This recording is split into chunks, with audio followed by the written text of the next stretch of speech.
Aujourd'hui, je vais te montrer comment, grâce à un simple test de laboratoire, on peut mesurer l'urée dans le sang, un indicateur clé de la santé des reins.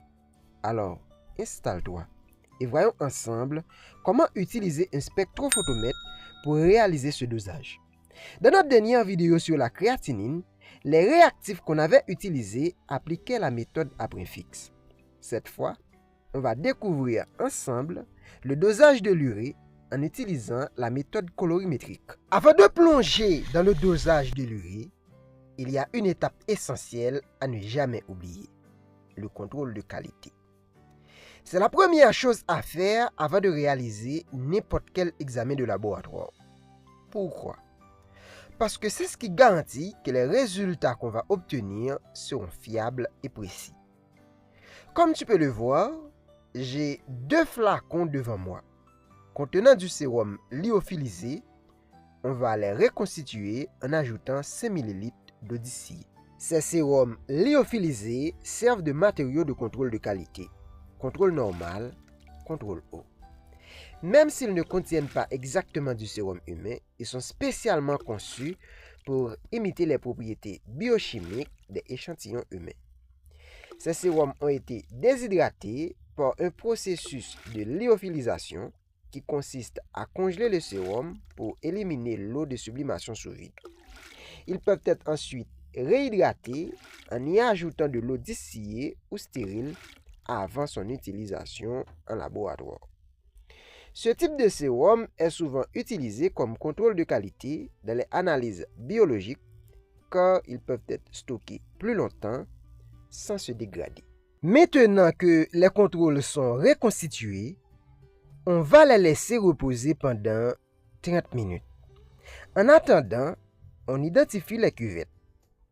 Blanc, standard, contrôle normal, contrôle haut, ainsi que 2 autres cuvettes pour les échantillons des patients, puisqu'on doit doser l'urée pour 2 personnes différentes.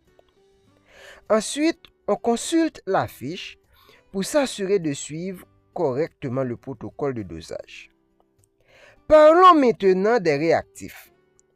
Le réactif enzymatique 1A est déjà prêt. On l'a préparé en mélangeant le contenu du flacon R1B avec celui du flacon RGT1. Il y a aussi le réactif RGT2 prêt à l'emploi, ainsi que le standard également prêt à l'emploi. Avant de commencer la distribution, jetons un coup d'œil à l'appareil. Il nous demande de placer une cuvette remplie d'eau distillée, puis d'appuyer sur le bouton d'aspiration pour lancer le blanc cuvette. Cette étape permet de calibrer l'appareil en éliminant toute interférence. En gros, c'est comme dire à l'appareil, regarde, voici la référence sans réactif ni échantillon pour que tu puisses mesurer correctement ensuite. La première étape consiste à distribuer 1 ml du réactif enzymatique 1A dans chaque cuvette. Le blanc, le standard, le contrôle normal, le contrôle haut, ainsi que dans la cuvette 79-24 pour le patient 1 et la cuvette 80-52 pour le patient 2. On fait attention à bien répartir exactement 1 ml dans chaque cuvette pour éviter toute erreur de dosage. Ensuite, on va ajouter 10 microlitres d'échantillons appropriés dans chaque cuvette. C'est-à-dire 10 microlitres de standard dans la cuvette standard. On mélange un peu les contrôles et on transfère 10 microlitres du contrôle normal dans la cuvette contrôle normal. On fait de même avec le contrôle haut en transférant 10 microlitres du contrôle haut dans la cuvette contrôle haut. On continue en transférant 10 microlitres de sérum du tube 79-24 dans la cuvette 79-24. 10 microlitres du tube 80-52 dans la cuvette 80-52. Après avoir ajouté les échantillons appropriés, on passe au mélange. Cette étape est importante pour garantir une bonne interaction entre le réactif et l'échantillon. On laisse ensuite reposer pendant 5 minutes pour permettre à la réaction de se développer. Une fois ce temps écoulé, on va ajouter 1 ml du réactif RGT2 dans la cuvette blanc. 1 ml dans la cuvette standard. 1 ml dans la cuvette contrôle normal. 1 ml dans la cuvette contrôle eau. 1 ml dans la cuvette 79-24. Et enfin, 1 ml dans la cuvette 80-52. On va à nouveau mélanger le contenu de chaque cuvette. Ce deuxième mélange est tout aussi important que le premier, car il finalise la réaction et permet d'obtenir la couleur que le spectrophotomètre mesurera. On va les laisser reposer pendant 10 minutes. Entre-temps, on va faire un petit tour sur l'appareil. On a ici plusieurs fenêtres: analyse rapide, échantillon, liste de travail, outils, calibration, contrôle de qualité, résultats, méthode. Dans la fenêtre analyse rapide, on a la liste d'examens qu'on est capable d'effectuer sur l'appareil. Dans la fenêtre contrôle de qualité, sont enregistrés tous les contrôles de qualité qu'on a déjà effectués sur l'appareil. Dans la fenêtre résultats, sont enregistrés tous les examens qu'on a déjà effectués sur l'appareil. On peut les rechercher en fonction de la date et de l'heure. Dans la fenêtre méthode, sont enregistrés tous les examens que l'appareil est capable d'effectuer, comme par exemple l'urée. Ici, on a les informations concernant l'urée, le numéro de l'eau, la concentration de la calibration. On a également les informations relatives aux différents contrôles qu'on va utiliser, etc., etc. Les 10 minutes sont maintenant écoulées. On peut déjà observer les changements de couleur dans les cuvettes. Cela indique que la réaction a bien pris place. Comme on l'avait mentionné au début de la vidéo, les réactifs de ce kit utilisent la méthode colorimétrique. Donc, plus la couleur est intense, plus la concentration sera élevée. Maintenant, on va effectuer les mesures. On clique sur analyse rapide, on clique sur urée.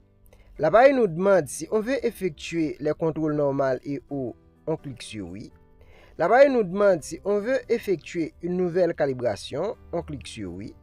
L'appareil nous demande si le numéro de l'eau de la calibration affiché à l'écran est celui qu'on a utilisé, on clique sur oui. Maintenant, l'appareil nous demande de lire le blanc. On insère la cuvette dans la machine et on appuie sur le bouton d'aspiration. Notez bien, le blanc sert à définir un point de référence à 0.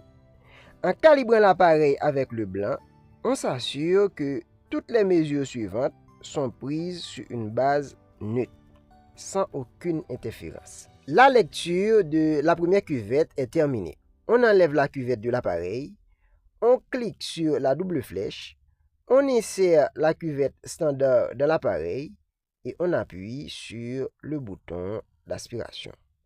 Le standard permet d'étalonner l'appareil et de garantir que les résultats sont précis et fiables.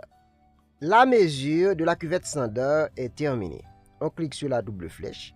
L'appareil nous demande si on veut sauvegarder cette nouvelle calibration. On clique sur oui. Là, on a les informations sur cette nouvelle calibration. L'appareil nous demande si on veut vraiment sauvegarder cette nouvelle calibration. On clique sur oui. Maintenant, on enlève la cuvette standard de la machine et on insère la cuvette contrôle normale dans la machine. On appuie sur le bouton d'aspiration.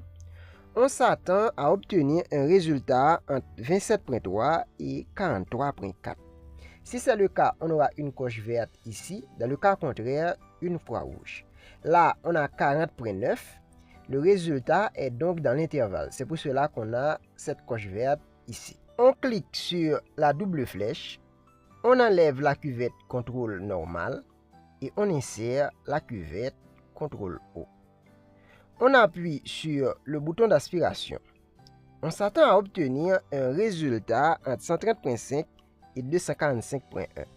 Si c'est le cas, on aura une coche verte ici. Dans le cas contraire, une croix rouge. La concentration est 177,7. C'est un résultat satisfaisant. Donc, les deux contrôles sont OK. On clique sur la double flèche. On enlève la cuvette contrôle O. Maintenant, on va entrer le code du premier patient dans la machine. On clique sur Enter. On insère la cuvette du premier patient dans la machine et on appuie sur le bouton d'aspiration. Les valeurs normales vont de 10 à 50 mg par décilitre. La concentration de l'urée du premier patient est 113,7 mg par décilitre, ce qui est un mauvais résultat pour ce patient. On va continuer en cliquant sur la double flèche. On enlève la cuvette du premier patient de la machine. On entre le code du deuxième patient. On clique sur Enter. On insère la cuvette du deuxième patient dans la machine et on appuie sur le bouton d'aspiration. La concentration de l'urée du deuxième patient est de 26,1 mg par décilitre. C'est un bon résultat pour ce patient. Merci à vous d'avoir regardé cette vidéo. À la prochaine.